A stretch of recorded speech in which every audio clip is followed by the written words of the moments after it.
30th of January, Rabbi Levitt, Gemora.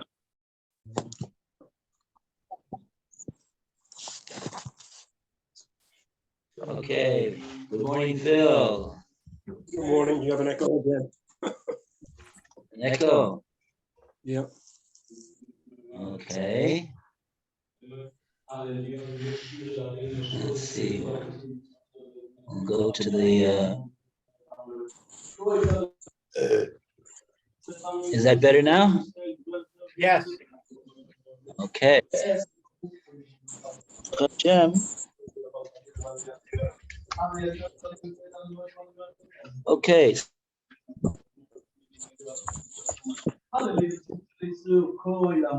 would like to go here today.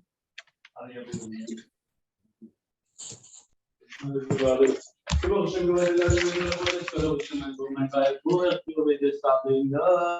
know we read this and we translated it. I think we should chazr it.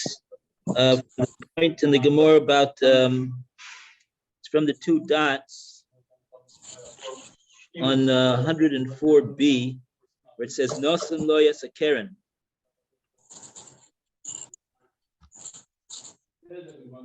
And hopefully we could, since we have done it before, we can.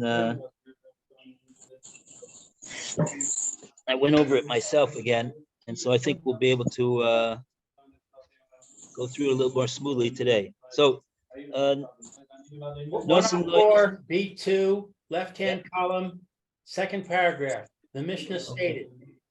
Okay, so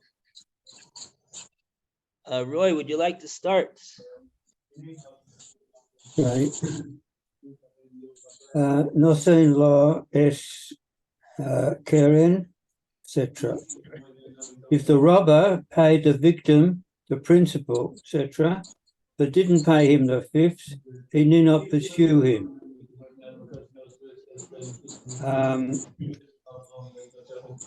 Then there's a bit from the art scroll and continues here. Alama, Chomesh Mamono.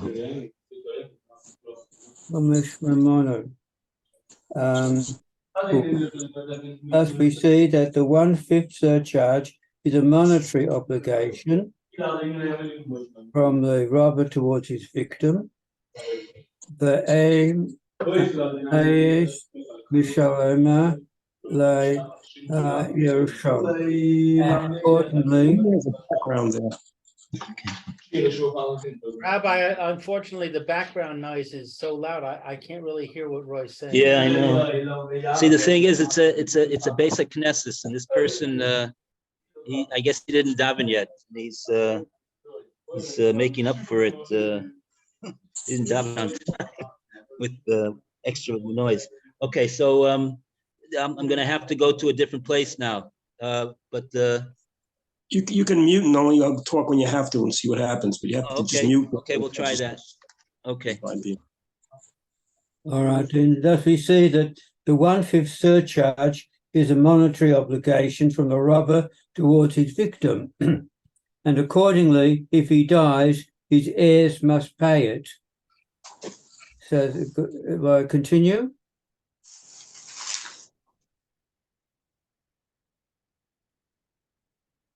Sorry, Rabbi, will I continue? I missed that. I think we need to. Okay. I don't understand what it means when it says it's therefore it's monetary.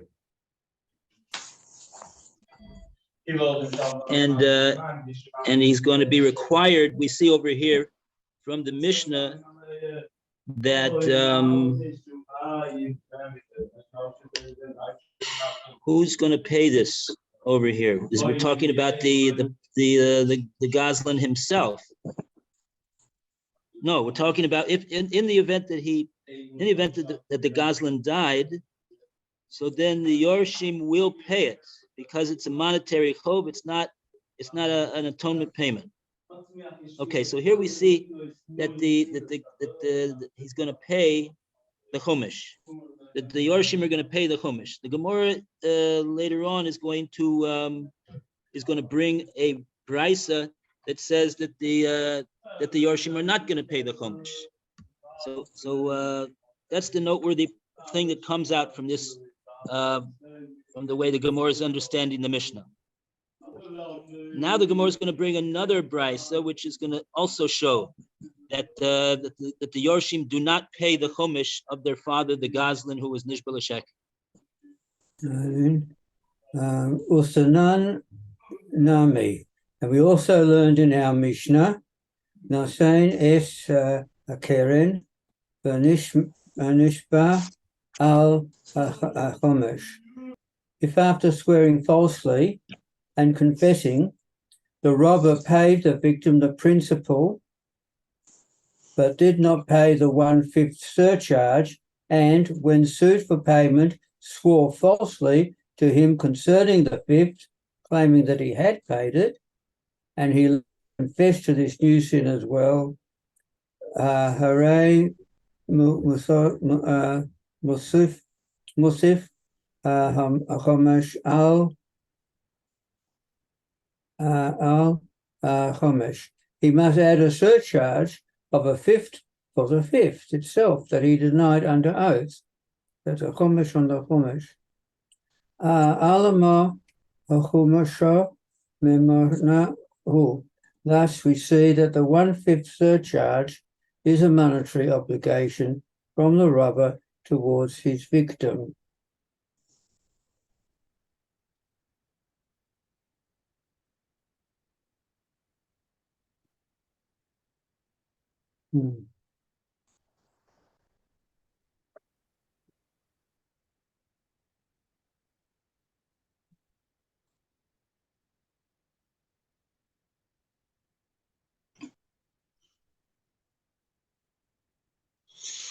Okay, yeah. Okay, so we see the brisa also says that chumash is regarded as a monetary payment, and that therefore an nafkamina of that will be that the Yorshim will be required to pay that payment of chumash when the father who was Gozel and Nishbal Sheker and was Chayva Chumash, but passed away without paying, they'll have to pay it because it's a monetary payment as opposed to an atonement payment. Okay.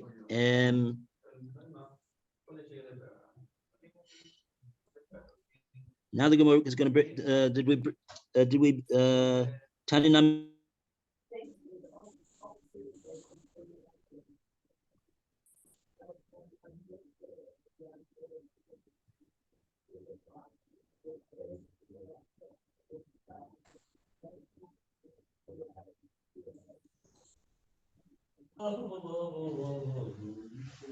Oh, Baruch Hashem. Shmona Esrei. Okay. Can you hear me? Yes. Yes. Okay. You froze for a while. Oh, okay. Well. Okay. So did we get up to the we did Tanya Nami Hochi?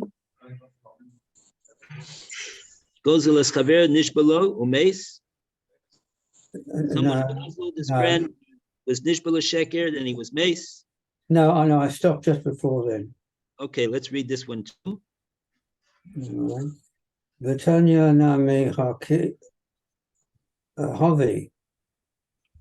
It was similarly taught in a brisa, or taught similarly in a brisa. A gazel es aviro v'nishba lo. If one robs his fellow and swears falsely to him, denying the robbery, and later confesses, umes, and then he dies before before making restitution, Yorishin, Mishalamim, Karen, V'chomesh, Ufatorin, Min, Ha'ashah. His heirs pay the principal charge, but they are exempt from bringing the asham. I remember that was because the asham is a personal thing and you can't put it onto somebody else to do for you. Right. Well, not only is it a personal thing, it was a personal obligation of the robber to pay it back. But since it was a monetary personal obligation, therefore the sons do have to pay it back. Here, the obligation of the Goslin is an atonement payment. So therefore, an atonement payment does not have to be paid by the korban is for purposes of atonement, and the sons, as Rashi said over here, ain't kapara l'mesim. They don't bring the korban that their father was obligated to bring in order to attain an atonement for the father. So one more time, though, but we see that this Bryce is saying that the sons do have to pay the Chumash payments, even though they didn't steal and they didn't swear falsely, but they have to pay the Chumash of the father because it's regarded as a monetary payment. So it's just like the paying back for the gezel. It's a monetary obligation to pay back the gezel. It's also a monetary obligation to pay the Chumash in the event that he swears falsely as well. So therefore, the Yorshim will have to pay for that according to this brisa. So according to what we have now, we've basically got three different sources, two from our Mishnah and one from a brisa that says that the sons will have to pay the Chumash payments of the father after the father passed away and did not pay it until then. Now the Gemora is going to bring a brisa which is going to conflict with this, that we're going to see that the son. Okay, so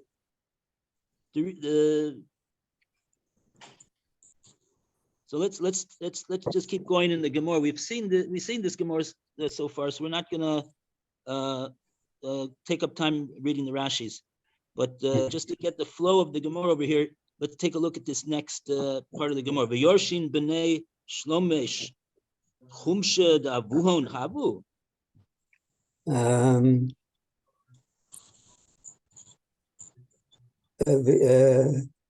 V'yorshin b'nei shaloma chumesha da'avuhon hu. And then we've got some brackets. But are the heirs actually liable to pay 1/5 in surcharge of their father? Or a min ninahu? Why? Contrast this with the following brisa and note the contradiction. A dayan ani is omech. I can still say as follows.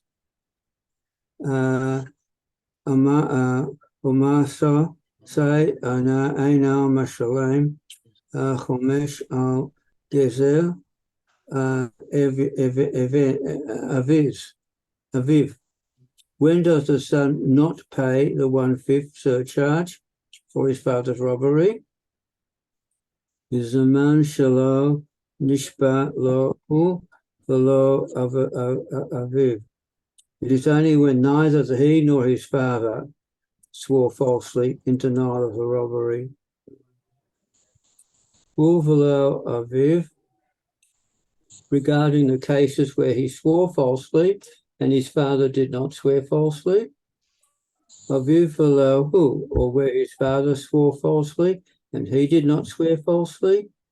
Hu v'aviv, or where they both, he and his father swore falsely. Menayin From where do we arrive that the son does not pay the 1/5 surcharge for his father's debt? Talmud Lamar Asher Gozel Asher Osok. The Torah therefore states that he shall return the robbed item that he, the robber, and the that he robbed, and the fraudulent gain that he acquired fraudulently. Uhulo Gozel Ulo Ashok. And since in these cases he, that's the son, did not rob and he did not defraud, he is exempt from paying the surcharge. We see from this brisa that an heir is not liable to pay the 1/5 surcharge on account of his father's sin. Then the Gemara goes on to resolve One the second. contradiction. Okay, so here, let's analyze this brisa for a moment. It's because it's a bit confusing. There's two parts of it. The first part is a dain ani omer. Now, dain itself is not according to its ordinary meaning. Really, what it should say is yochol ani omer. I might have thought to say the following thing. I might have thought to say, when is it emasai enu mishalim chomesh al gezel avi? When is it that a son doesn't have to pay for the chomesh of his father's gezel, that the father gazeled? And then the Gemora brings three different cases where there's a svar to say in each one of these cases that the son wouldn't pay based upon the fact either that the Gemora said, the Brisa says basman shelo nishba lo hu v'lo aviv, in the event that neither one of them swore falsely. Obviously, there's not going to be any payment of chomesh, not only for the son but also for the father in that case. And then another case, hu v'lo aviv. He swore, but the father never swore. The father's the one that dazzled. If he didn't make a shvua that he swore that he didn't gazel, then obviously there's no chomesh payment either. What difference does it make that the son made a shvua? That doesn't mean anything. Or so therefore, in that case also, we would have thought to say the son doesn't pay because the father never swore. Or aviv v'loyhu, even though the father did swear, but the son did not. But in the case where both the son and the father swore, Minayin, where would I know that in such a case like that, we don't really have any svora to say that the son should not pay? Already the father swore falsely. There's a chi of chomesh, and the son made a shvua in regard to the father not stealing as well for some reason. And if so, then we would think there's no reason that we would say why the son shouldn't have to pay the chomesh, even if the father didn't and he passed away. On that, the Gemara says, no. We see that even in that case, where not only the father swore falsely, but also even the son swore falsely in regard to the father's gezel, even in that case, the son does not pay, meaning there's no case that the son pays chomesh for the gezel of the father. There's no case. Now, why is that? The Gemara brings a pasuk. In the pasuk, it says, this is a pasuk, if you want to look it up, it's in Vayikra, and the pasuk over there is in Parakeh in Vayikra, and it's talking about pasuk Chaf base. It says that where a person was entrusted with an item, or he gazeled an item, and he swears falsely. So it says that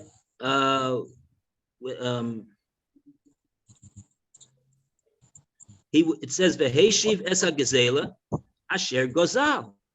He will return that stolen item that he stole. So the question is, the language asher gozal is a bit extra. What do we need that language there for? He shall return the gezel. He'll return that which he stole. Why do you have to say asher gozal? He'll return the thing that he stole. What? As opposed to the thing that he did not steal. What's the words asher gozal coming to tell me? The Brisa says that Asher Gozel is coming to tell me that only the one who stole, he's Asher Gozel, the one that stole, he's the one that will make this restitution over here in regard to the Chumash. In regard to the Chumash, the Bryce is learning that it's referring to the obligation of the sons to pay the Chumash. I don't think the Bryce means to say that the sons won't have to pay for the Gezel. But the issue here is in regard to the Chumash, and since they were not the ones that stole, so therefore, even if the father stole and he swore falsely also, but if he didn't pay the Chumash, the sons don't have to pay the Chumash. Therefore, we see from this brisa that this brisa holds not like the other sources that we had before from our Mishnah, and is a different brisa that said that the sons do have to pay for the Chumash based upon the fact that it's a monetary payment. Rabbi, I'm confused about one point here.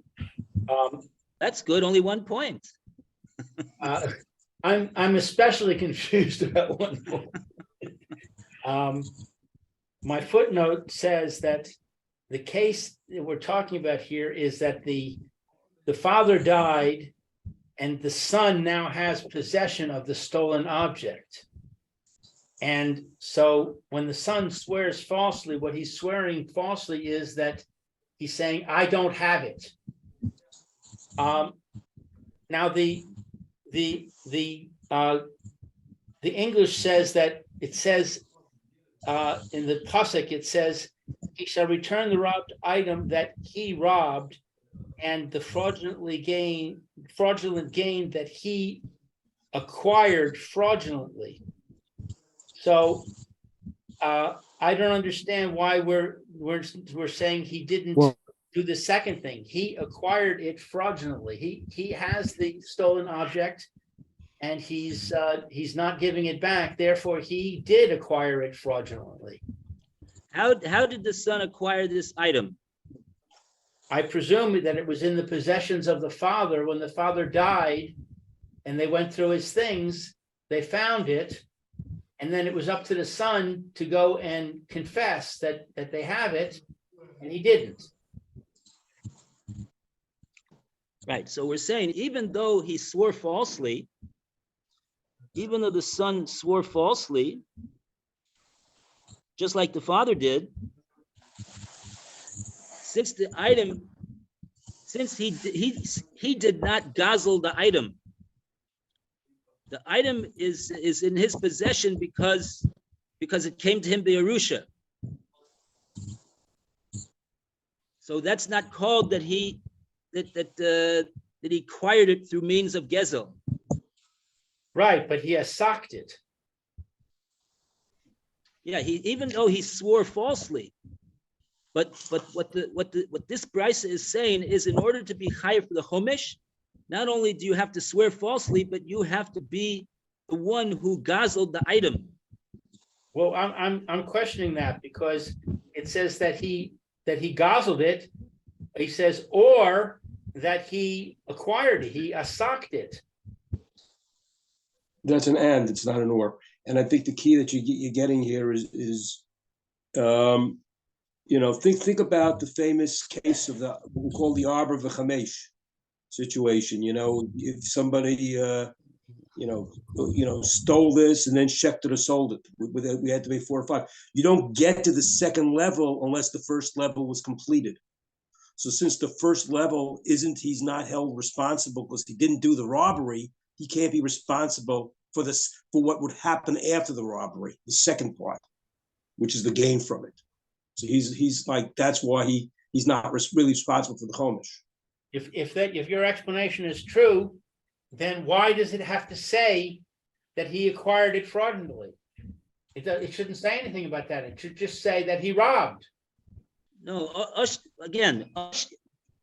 both the word Asher Gozel and Asher Oshak is going on the father. It's not going on the son.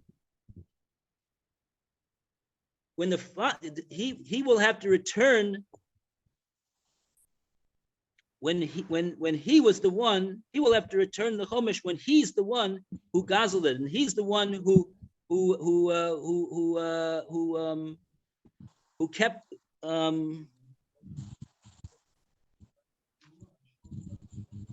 Take a look at Rashi. Rashi says over here in Dibra Maskil, Adayin Ani Omer. Okay. Okay, it says the ratio, which is the first part, is B'Torah Kahanim. That's in Vayikra, the pasuk. It says the pasuk in Vayikra, Asher Gazal al Gazela, on the one that he robbed, his theft. Mosif Chomesh. He's the one who has to add the Chomesh on it. V'lo al Gazela Aviv, but not on the theft of his father. It has to be that he did the thing. Right. So we see from this Rashi that what Rashi is learning out from this brisa here is that since the son was not the one that stole the item originally, in other words, it's called the gezel of his father. So he didn't go and gazel this item from the nigzal, from the victim. So therefore, he will not be obligated to pay a chomesh, even in the event that he swore falsely in regard to the item. Because according to this brisa, in order to be chayav chomesh, it has to be that there was a theft as well as a false shvua, and the same person that swore falsely has got to be the same person that gazeled it. So here, since the sons did not gazel it, even though they swore falsely, they will not be chayav to pay for the chomesh of the father if the father didn't pay it before way. Okay, so again, I have a question on that because I'm looking at the pasuk in Vayikra, and it says Asher Gazal. That's what you're saying, which he robbed. And it says O S Ha-O Shek Asher Ashak, or that he acquired. Why does it say or that he acquired if we're saying it's irrelevant whether he acquired it or not? Asher Ashak is not going on our case. Our case is a case of gezel. And in regard to our case, it says Asher Gozal. He's going to have to pay back that which he gazeled. And on that, the Bryce is saying, since the son was not the one who gazeled, so therefore he will not be obligated to pay the chomesh, even if he swore. So why does the Gemora quote that part of the pasuk that says or that he acquired fraudulently? Okay, these are two different cases. You want to know what is the case of Asher Oshak referring to? It's not referring to the case of Gezel. Let's see. Rashi doesn't. Does Rashi tell us anywhere what the Asher Oshak case is referring to? I mean, you have four. The pasuk has four cases. The pasuk has in addition to that, and that's what it mentioned. Also, in any one of those, the Gezela is one, the Oshak is second. The third is a pikaton, and the fourth is an aveda. So the pasuk talked about four different cases, and just like it wouldn't apply for one of those cases, it's not going to apply for the other three of those cases also. Okay, so Rashi says in Chumash, if you have a Rashi says in Dibur Maskil, Oshek, Haschir, Schar Sachir. This is referring to the wages of a hired worker. So in regard to the wages of a hired worker, if the worker wasn't paid, makes a claim, he wasn't paid, and the employer who entered into agreement with him didn't pay him, and now he's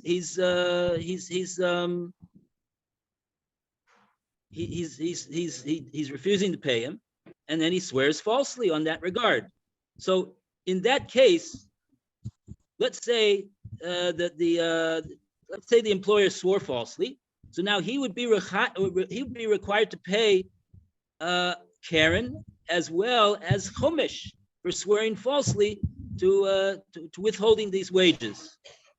Now, if he died before he paid the chomesh, his sons would not have to pay the chomesh, even if they also swore falsely in regard to the fathers not having paid, because they were never the employer. They were never the ones that were obligated to pay, and they were not the ones that wrongfully withheld the wages from this employee. So that's the case of Asher Oshak, based upon what Rashi is explaining the words Asher Oshak in the pasuk.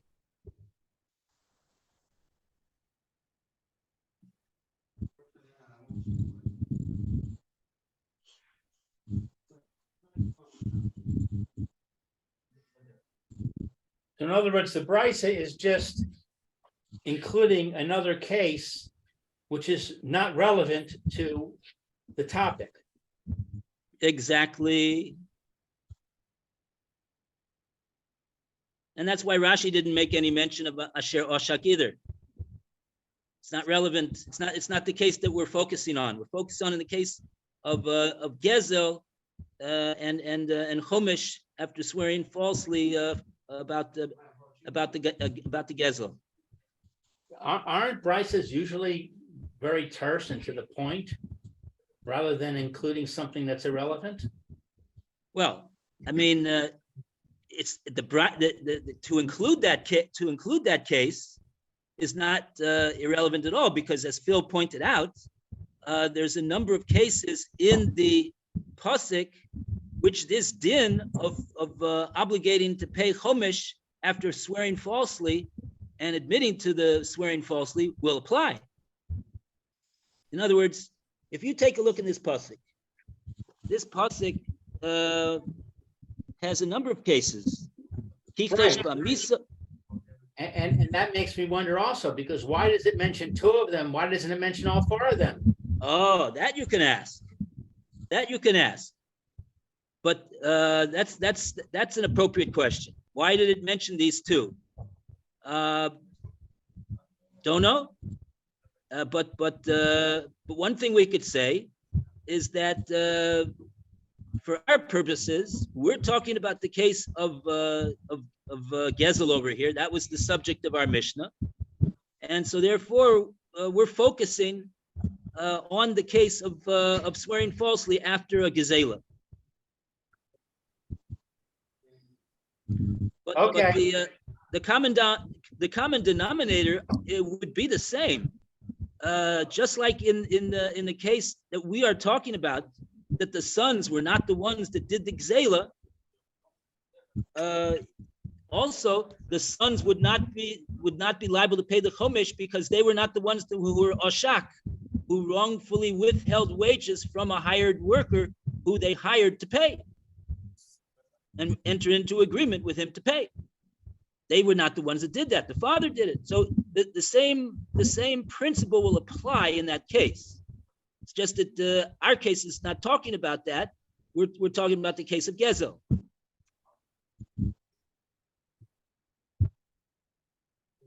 Okay.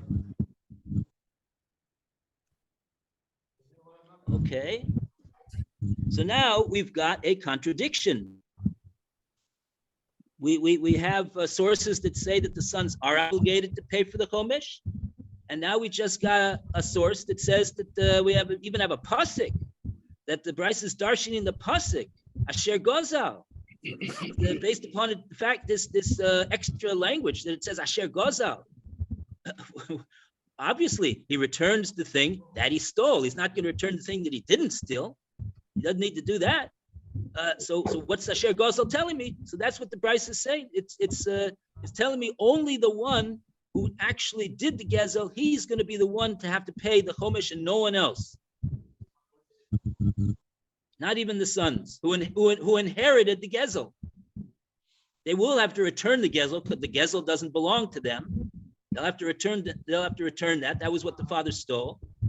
The pasuk is not saying that they don't have to do that, but as far as regarding the extra payment of chomesh, they don't have to. They're not required to pay that chomesh, according to this Bryce. Okay, so now we got the picture here.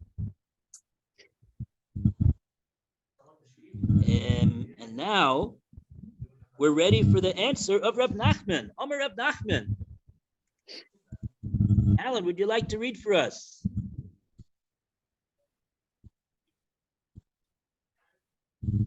Omer Reb Nachman. It's on 104B3, left-hand column, second paragraph. The Gemora resolves the contradiction.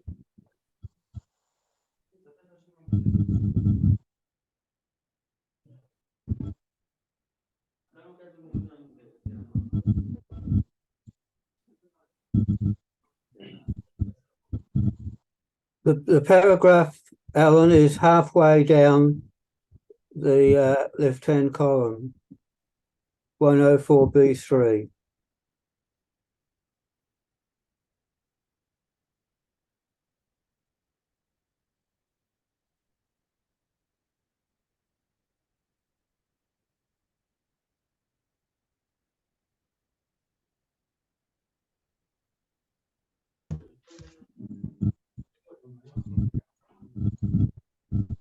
What have you got?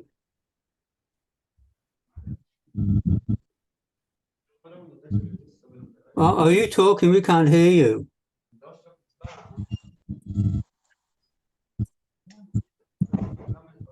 I don't see that Alan is muted. No, I think he's got his microphone is He's somewhere. not frozen though, because I see his head is moving. We are moving back and forth.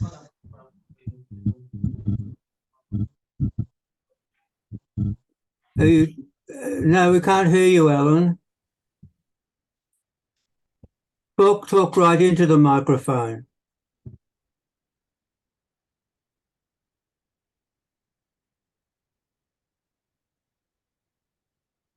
Gemora resolves the contradiction. Is that what it is? Yes, Yes. Better, but still not quite loud enough.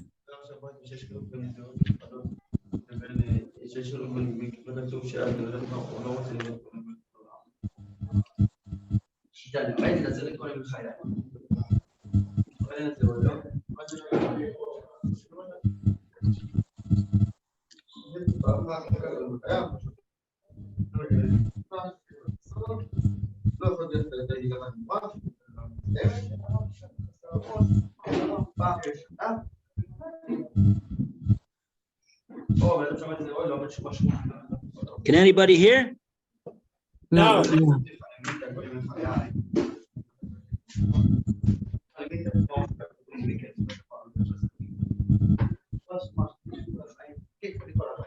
resolves the contradiction. Is that right?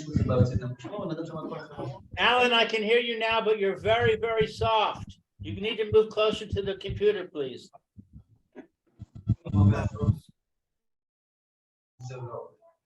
Rabbi, you should probably mute yourself. Okay.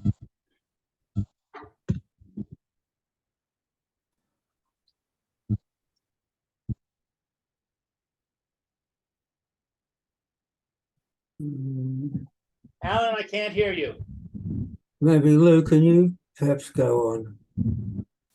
You want me to read?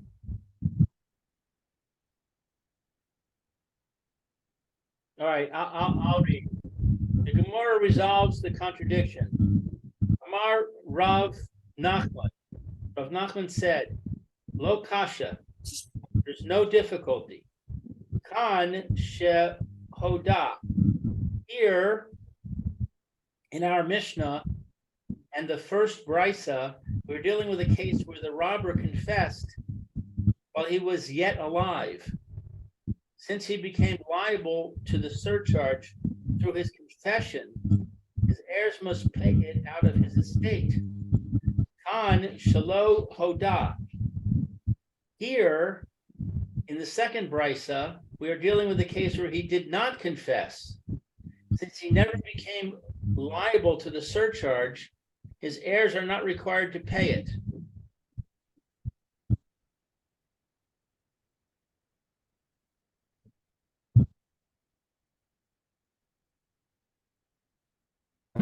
I'm jumping up and down over here. How can Reb Nachman say this?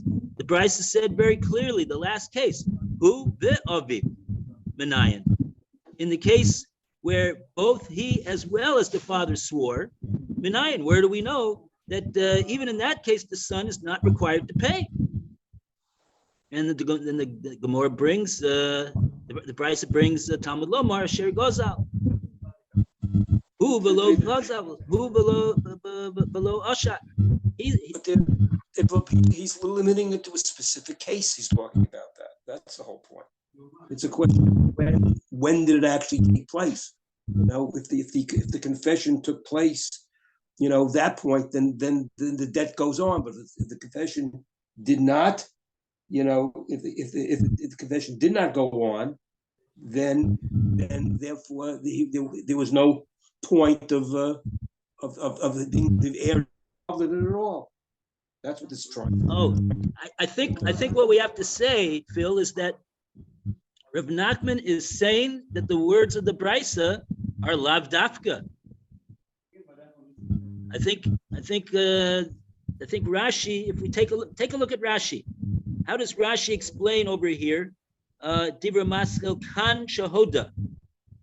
Okay, there he admits, and it says aviv v'chayav. It says that the father admits in his lifetime. That's after he swore falsely. And that would therefore make him chayiv. The chumsha of the chumash also. Mishal Meim Yorshim, that the heirs would have to pay that. Okay. With the Brisa and V'yikra is b'shelo hoda, that he didn't admit it. And if you would say now below hoda, now that it wasn't admitted, low ben, neither of them admitted it. The father didn't admit it, and the son did not admit it. right. So you see that what Rashi said over here in this last line, kosok adaita, means to say at this point in the Gemora, we're gonna go away from this in the maskana, in the conclusion of the Gemora. But right now, in the answer that Rav Nachman is giving, kosok adaita, the Gemora thinks that what Rav Nachman means is that the Brisa is when it says that the sons don't have to pay based upon the pasuk asher gozal, is when neither the father nor the son admitted it. Because see the Brisa is really talking about whether they swore, perhaps,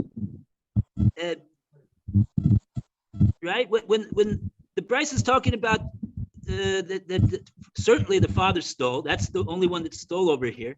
And then the question is when the Brisa says hu below aviv, aviv below hu, afilu hu aviv, what is it referring to? It's referring to them swearing.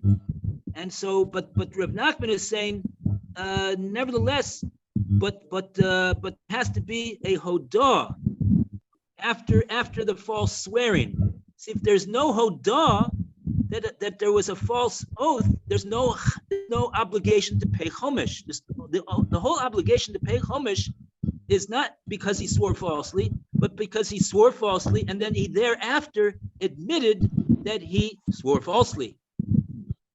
And only at the point that he is moda is he chayav to pay a chomesh.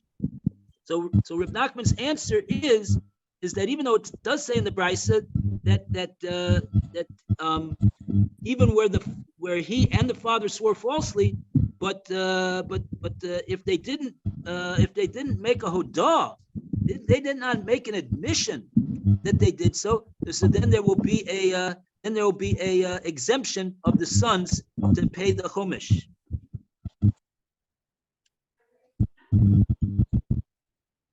So we're distinguishing over here between the false swearing and the admission of the false swearing afterwards. Rav Nachman says the the sources that we have that the sons are obligated to pay for the Chumash is in the case where the father admitted, but the case where the sons are not obligated is where the father did not admit.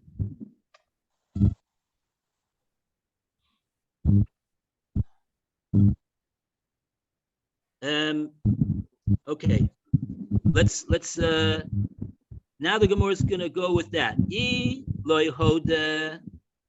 we're gonna have to do that tomorrow. It's a little late. Okay.